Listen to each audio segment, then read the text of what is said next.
पावितवीकलञ्चल प्रवाह पावितस्थले गलेवलम्ब्यलम्बिताम्बुजङ्गतुङ्गमालिकां टमट्टमट्टमट्टमन्निनादमट्टमन्वयं चकार चण्डताण्डवं तनु पुनः शिवम्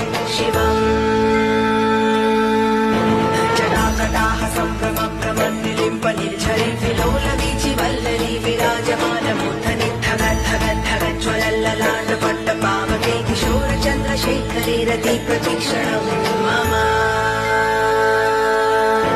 धराधरेन्द्रनन्दिनी विलासबन्धुबन्धुरस्फुरद्दिगन्तसन्तति प्रमोदमान मानसे कृपा कटाक्षधोरणी निरुद्धदुर्धरा परिक्वचित् दिगम्बर